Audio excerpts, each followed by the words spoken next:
which often gets discredited, right? Like, oh, that person doesn't know what they're talking about. But you and I, we're creating the new, right? We are changing the industry, which comes with some uphill battles, right?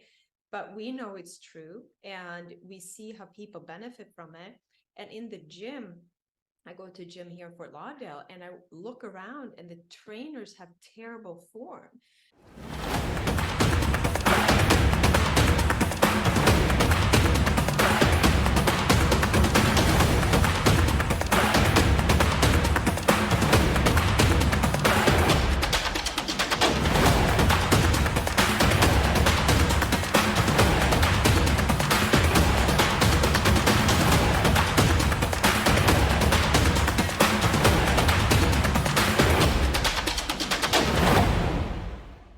Hello and welcome to Healthy Conversations with Castle and Guest.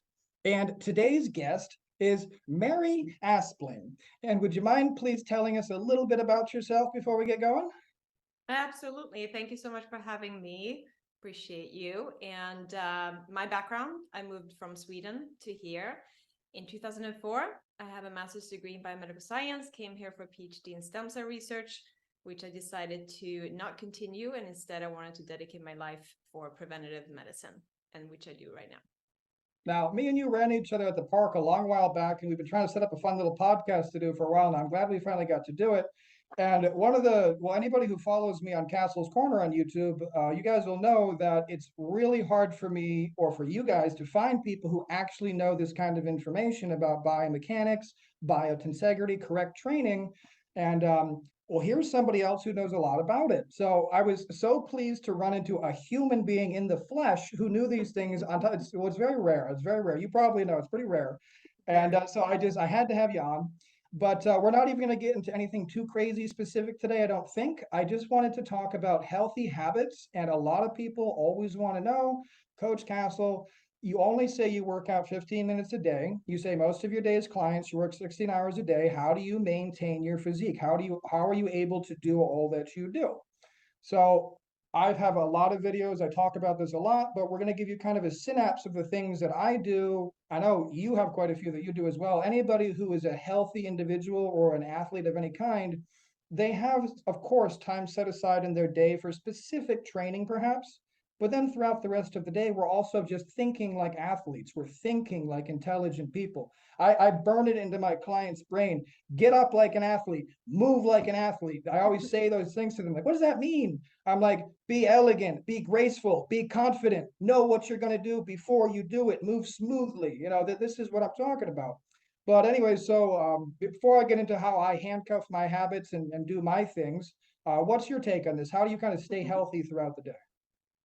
Great question. And I agree with you. It was so nice to run into at the park. And just like you were saying, it's rare to find someone with the beliefs that we hold around fitness and wellness and health. And I dove deep about 2 decades ago and really studying, anatomy and kinesiology. And I looked around and I felt like fitness was outdated, right? I was working in different fitness clubs and nothing made sense to me, and everyone was focused on calories and numbers and how many pounds they lift instead of thinking, how do you lift, how do you move, and do you really need to load your body, right? We know that strength training is really beneficial, but there's so much we can do with just our body weight. So I focus primarily on that.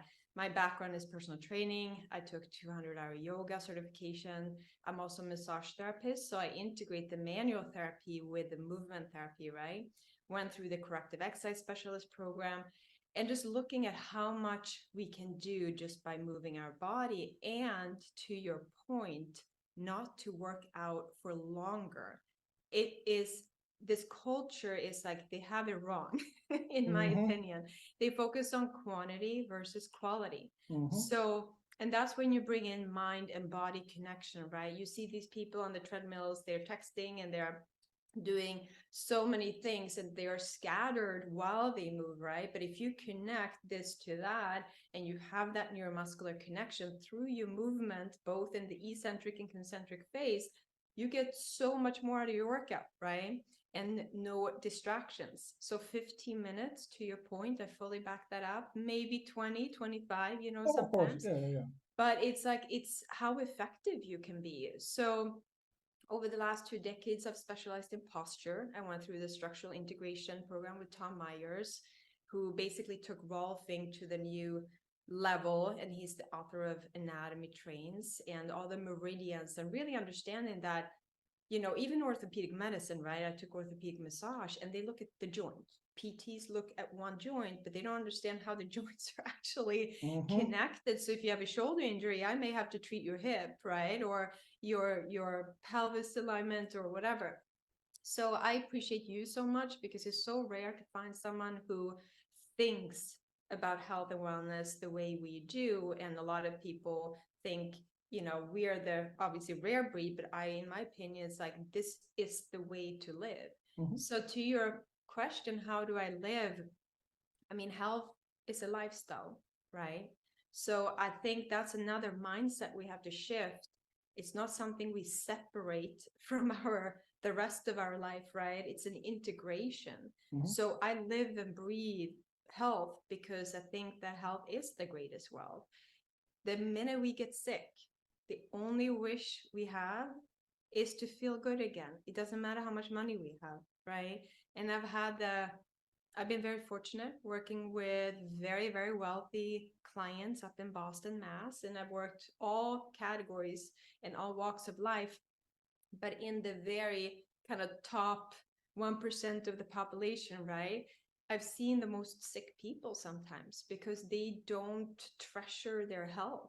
And money can't buy health. It definitely gives you options and choices, and you can seek better care. But again, I come from medical research, and I stepped down because I recognize that globally we're going through a medical pandemic. We are very destructive mentally and physically, food industry, pharma industry, and all these things. So it's accumulative. And I think we're facing a very severe epidemic where we are dependent on pharmaceuticals instead of actually feeding ourselves what they need. And it comes back to basics. It's pretty simple, but for somehow it's habitual, right? So we have gotten addicted to sugar, drugs. We have gotten addicted to entertainment and dopamine releases and so forth. So we've also disconnected so greatly from Mother Nature, in my opinion. We have, through technology and everything, like we don't live in the circadian cycle anymore, or the rhythm. Not since So just like electricity. fresh air, right? So it's the integration, and it is simple. We've heard it, right? Drink clean water. That's another thing. I'm a big advocate. Like, don't drink tap water, whatever you do, make sure it's clean, because then you can eliminate the toxins that we're exposed to. Sleep, it's underrated, in my opinion. Sleep is when we repair. That's when we get the brain to restore, and our tissues to rebuild, right? Food, I'm a biochemist. I think of food as biochemistry. You look at what our cells need and we give it to them. But again, like, the food industry alone has really made us very, very sick. So we've dug ourselves a hole that I'm trying to empower people through education, because that's what it comes to, right? When we are It has to aware, be. we can make Has to change. be. But if we're not aware, we're just becoming victims of a very failing system, in my opinion. I mean, even I made a couple of notes here. Well, what you just said, let me just unpack a couple of things you said, because you said a lot in that, actually. I mean, a lot was just said. You're very accurate about every single thing you said. I think the most accurate thing you said was it comes back to education. I mean, this is literally why I focus on coaching my clients and providing them with a proper education, all the tools that they need to actually fully understand everything. Now, I know a lot of people, they hear things like a 15-minute workout. I don't care if you're a bodybuilder, elite athlete, you're a homebody, it doesn't matter. Now, let me just unpack real quick why 15-minute workout is more than sufficient. It's because the average person only has to train about, give or take, 24 different muscle groups. each one of those muscle groups only actually has one perfect movement pattern. Now, this is determined by biomechanics. Essentially, you want to avoid something called active insufficiency and passive insufficiency. You want to have the muscle inside of the correct resistance curve, which is going to be starting from a mechanical disadvantage and ending in a mechanical advantage. The bones that the lever is attached to, you want to maximize the length of the bone so you have maximal lever magnification, so you don't need much weight. The reason so many people go to the gym squatting, deadlifting, leg pressing, bench pressing with hundreds and hundreds and hundreds of pounds, and I was one of them like 11 years ago, is because they don't understand basic principles of lever magnification, how bones function, how muscles only pull in a straight line, insertion to origin, and how they have one best movement pattern. Now, when you understand that and you understand that each muscle group only actually has one best movement pattern, which can be performed anywhere at any time with body weight, sandbags, dumbbells, cables, etc. I mean, I have a keychain gym I invented. I have hundreds of videos about how to perform these things at home. It's not difficult. And as for the 15 minutes, if you're only training 5 or 6 muscles per day, and you know the correct principles of hypertrophy, which is basically, long story short, it doesn't matter if you're doing high reps or low reps, you need to take to the muscle to a place it has not been before. So you need to go to very near failure. The reason you don't go to failure is because that takes longer to recover than is necessary for the muscle. You want to focus essentially on making the muscle as big as possible. You need to do both low reps and high reps, meaning you have to do repetitions with so-called heavy load, or where the lever is magnifying a lot of weight on the muscle. You can only actually do something between 5 to 8 reps. You want to do those with a slow eccentric. This is going to split your myofibrils, and it's going to build your actual strength as well as the strength in your tendons and your full body stability. You want to do the high reps because this is how you're going to develop the sarcoplasmic fluid and stretch the fascia, thus giving you more ability to perform more reps, more volume, more sets, as well as actually just making the muscle bigger and sexier looking. Now, that's exercise in a nutshell, and that's why it's only necessary 15 minutes a day. Now, I know that's a lot to take in, and I have a lot of videos on that, so another time for that.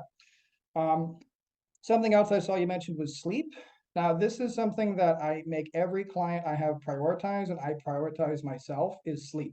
And that's because it is so critical. Now, the good news is, even with the technology we have nowadays, one of the things I do to make sure I get enough sleep is I don't necessarily try to sleep all at once at night. And the reason for that is very simple. It's because I can't lots of times. I have clients who I'm too busy or what have you. But if you sleep in what's called sleeping blocks, you're good. So I won't bore you guys, but basically one full sleeping block is 4 cycles of REM sleep. And if you achieve all 4 of these REM sleep cycles, or 90 minutes, basically uninterrupted, nobody wakes you up, you have completed one full cycle of sleep. Now, the reason lots of times you guys wake up groggy in the morning and you don't want to get out of bed when your alarm goes off is, number one, you're using an alarm. That's a problem. It's interrupting your REM cycle and screwing up your sleep. Don't want to do that. You want to wake up naturally without an alarm, which means you need to count your sleep cycle. So count 90 minutes till it's time to wake up. And if you have to, it's better to cut out the sleep than to try to get 45 minutes or something else. Don't do that. Just cut it out. Now, in the day, if you're going to take a nap, you need to take a nap for less than 20 minutes. That way you don't get a kind of that same kind of foggy, crappy sensation. Or you have to do a full 90-minute sleep cycle. Or you could do something called non-rest deep sleep. Just YouTube it. There's videos you can follow along with. It's very effective as well for clearing out your brain and resting you up. But these are all things that I do almost daily, as well as meditation. Now, when I say meditation, guys, I know this doesn't mean I travel to a waterfall and get naked and do none of this stuff. Okay, it's me. I sit down exactly like I am now, except I close my eyes and then I focus on my breathing for about 5 minutes, and that's my meditation.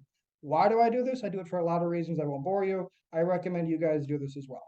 Now, going back to real quick, just I suppose things I do personally during the day is all day long. Well, I suppose it's a little bit easier for me. It's not as fair, but I do have clients in person as well throughout the day. So I'm always literally trying to exercise with them. Now, I don't mean exercise like I'm doing my workout. I mean, instead of sitting next to them, I squat down and I stretch my adductors when I'm standing next to them instead. I'm talking about when I'm talking to them and they're doing a movement, I might be doing a dead hang behind them. I mean, these kinds of things, these are all very useful things you can be doing throughout the day. Let's just say I'm home all day and I don't have any in-person clients. I'm constantly walking out back, doing jump rope. I'm constantly doing Wim Hof breathing exercises, dead hangs, randomly doing squats, randomly doing a set of exercises, randomly doing a posing when I walk by a mirror to check everything out, randomly doing a stomach vacuum all day long like this. It's a very efficient way to do things. I call it handcuffing habits if you're not used to this. I hope you guys are enjoying this episode so far, and thank you for watching. Don't forget to like and comment, as it does help the channel a lot, and of course, subscribe if you haven't already. So if you guys have a cat, I'm sure a lot of you guys know your cat is always going to let you know when it's time to eat. They're always going to come tell you, hey, mommy, daddy, come feed me. So if this is your cat, why don't you time every time that you have to feed your cat, you got to take your supplements, for example. Or when you go to the bathroom, every time you walk in the bathroom, do 5 squats. Think about it like this. You're not doing enough to make yourself tired, but you are burning glucose and calories. You're making yourself more flexible and you're ingraining healthy habits. Every time you have to bend down to pick something up, be careful with how you bend down. Lean backwards more, keep a straight back. That's going to load your glutes and your quads more. Careful how you pick things up.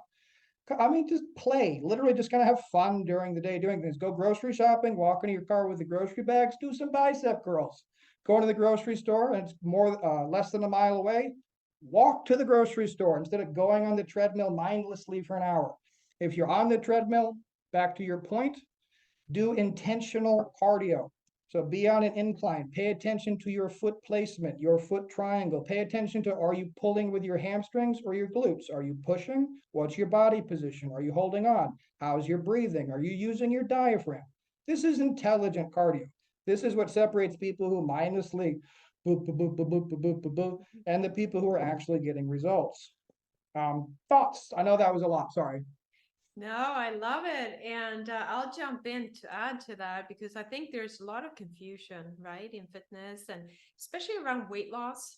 You know, weight loss is such a big market, right? And people struggle with their metabolism and they go straight to cardio to lose weight. And that's a big mistake, in my opinion, like strength training, right? Lean muscle mass. And to your point, when you integrate it on a daily basis, that's when you see results. Even now, sitting, right? Are we posturally aware? My Mhm. expertise in posture, breath work is like it's powerful. It brings you into the present moment too, right? It's an elimination, it's a cleansing, it's a reset, it's a regulation of your nervous system. So the muscle strength over cardio, I think, is a big one. And you get the cardio if you do consistent movement, right? If you do a full body 15-minute workout, you get cardiovascular benefits. Um, Floss the fascia. Like I'm a big, like you got to move the fascia. We need to get unstuck. So that's where the flexibility, functionality, that promotes your lymph flow, which is your immune system, your mood, your energy, and all that good stuff. You stay young. I'm 43 this year, and I do believe that depending on how we live, we can really slow down the aging process because aging is just malnutrition, lack of sleep, and lack of practice of healthy habits, right? Um, the few things that you mentioned at the gym, I so agree with everything you're saying. So I back everything up.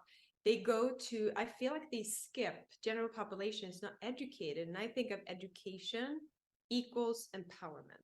Well, I mean, I I would don't just ever want just real anyone quick. to, Well, what's that? I just need to interrupt on this one, just real quick. That this is the main problem, though. It's not the general population. It is everyone. Great. Yeah. A huge, a Even huge. the educators. No, I mean, yeah, a huge portion of my YouTube channel is literally me discrediting Mr. Olympia, me Yeah. discrediting all of these professional coaches who charge $5,000 a month who have zero idea what they are talking about. Yeah. Zero. You Discrediting the know, chiropractors and everything else. It's because nobody knows this stuff. And I still, to this day, I don't understand why, besides the fact that the other, like traditional exercise, has just been everywhere and people just are comfortable with it, or they have egos, so they're like, if he's squatting, I should squat, kind of a thing. it doesn't make sense to me. I've never understood why basic physics are not considered, why basic muscle patterns, basic fascia, basic biochemistry. Why is it not, like, why do so few people know how to intelligently do things? I don't understand. Well, I think it comes from trends, right? And that informs beliefs where it's brainwashing too. Nobody has the ability to have critical thinking, in my opinion. Like we have to actually ask questions to break things down. So I'm one of those, like, if I see a problem, I need to fix it, right? And if something doesn't make sense, I always go to like, can we do this better? Can this be done differently, More right? I drive efficiently. people Yep. crazy in the process. And again, like I go against 100 trainers at the most prestigious club in Boston. I'm like, I don't believe what you guys are doing, but You have I'm gonna no go idea my what you're way. And doing. that's how I started my company, right? I was the first postural center in Boston, and people looked at me like I had two heads. This is 2010, but it became very successful because it's new. But I think you touch on something. Anything new is foreign, which often gets discredited, right? Like, oh, that person doesn't know what they're talking about. But you and we're creating the new, right? We are changing the industry, which comes with some uphill battles, right? But we know it's true, and we see how people benefit from it. And in the gym, I go to a gym here in Fort Lauderdale, and I look around, and the trainers have terrible form. So I think they skip that initial. They minimize the benefits, or um, they jump to loading instead of like, can I perfect my form? I don't mind adding some weight, but not until you actually perfect the form, right? There's no need to add weight and rush, but they Like, want to always skip that first step of just getting the fundamentals down. well, I'll tell you a couple of the things I've learned over the years dealing with these, forgive me, but really bigoted, closed-minded, moronic personal trainers. I've dealt with hundreds in person, had debate with dozens of them. None of them, none of them have ever heard of a cognitive bias. None of them have any idea what a logical fallacy is. When Mhm. I ask them questions, they have no idea how to respond to me. So I'll say something like, okay, I'll try to be nice. I'll be like, okay, well, you tell me, why do you think a barbell squat is an efficient exercise? Because I think it's a terrible exercise, and I have a lot of data and evidence and basically everything to discredit you. So please tell me, in your words, why is it a good exercise? And the answers I will get will be because everyone does them. Because Tom Platz, who had the biggest legs, did them. Because these are the answers they give me. They don't say anything about bones, anatomy, structure. No, no, they have no idea. They just say because everyone does them. So then when I point out the flaws and everything they're saying and why they're completely wrong, all they do is say, but this is what the clients want. And Mhm. my response is, it's your job to educate them. They do not know. And if you don't know, how the hell can you help them? Right. And to add to that in terms of fitness too, one thing that I don't know actually your opinion on it, I don't do stretching, like in terms of the static holds and pre-stretch, because like in my opinion, if you work out, if you stay within the full ranges of motions when you move, you will wake up feeling pretty limber. Like you can open up the fascial lines really quickly. So you may do like a little warm-up set, but like you should always have full range of motion in your joints if Well, let's you let's move wrap up with properly. this one. I'll try to keep this brief, but this is actually quite a loaded subject, as a matter of fact. So in regards to let's call it traditional stretching. I Right. don't stretch my clients before exercise. I don't stretch my clients after exercise. I don't recommend that they do it. Do I stretch and do my clients stretch? Yes. And it depends on the client and it depends on the problem, but the stretching is almost never a static stretch. Static stretching is not a useful form of stretching at all. It's the same thing as exercise. Yeah, I get it. It's been around a long time. That's very nice. I don't care. What's better is using reciprocal inhibition to your Yes. advantage. What's better is using PNP systems to your Mhm. advantage. So long story short, if you're going to be doing a stretching, let's say you want to stretch your hamstring. Well, we know that the hamstring connects inside of the pelvis and it connects onto the lower leg bone, crossing over top of the upper leg bone. The function of the hamstring is to lift the lower leg towards the butt, essentially. Just like a bicep, it's like a leg bicep. This is what it does. Its function is also to bring the pelvis down towards the leg bone. It does both things, just like your abdominals curl your back up, and also the other direction. Same thing with the hamstring. So now we know what it does. Now, essentially, to stretch it, all you do is you put it to a full lengthened position. That would be a static stretch. So think bend over, knees straight, try to touch your toes. That would be a basic hamstring stretch if it was static. However, that's not really effective if you're attempting to increase range of motion. So somebody who's inflexible in these areas, what I would have them doing is high kicks. So I'd have them taking their leg back, kicking up very high, and continuing to do that for maybe 10 or 15 on each side. Then I would have them do the hamstring stretch, same thing, trying to touch their toes, but they would do it in more of a bouncy fashion, but under control. But they would be doing it in a bouncy way and probably with weights in their hands as well. And they wouldn't do it for long. I mean, that's probably about it, maybe a minute or two.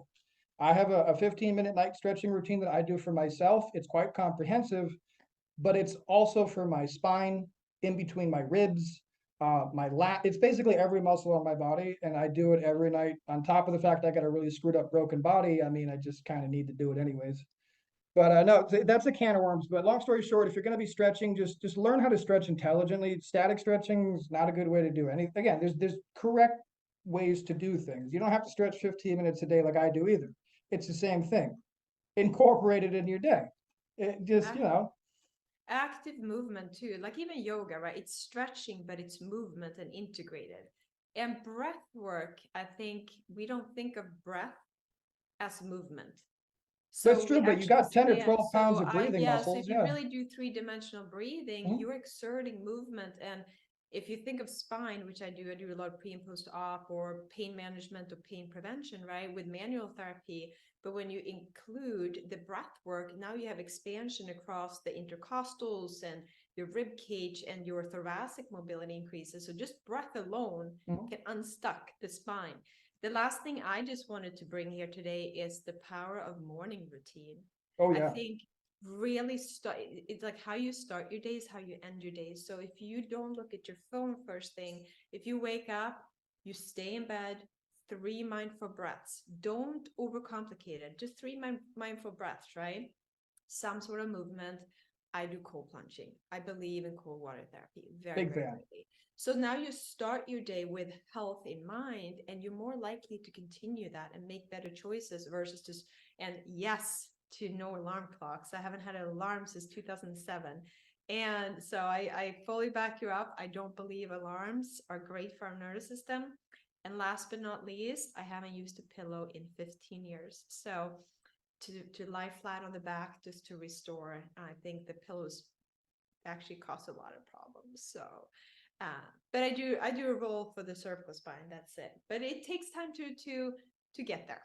It's not for everyone, but I always say small habits add up over time and make big changes. So drink 1 cup of extra water a day, move for 5 minutes, do 5 breaths, and then continue. And after a year, your body's going to thank you and your mind's going to thank you. So I Exactly. appreciate being here, Castle, and you're doing some good work for your community and the world. And I really support everything you're doing, and I appreciate having met you. And I hope to continue working with you. Thank you so much. And I would just like to add, I call it the no ego rule, is people have a lot of trouble just starting something because of, well, I'm going to have to start with a half an hour workout. Well, no, let's not do that. Let's just go pick up some dumbbells and do one set of biceps for today.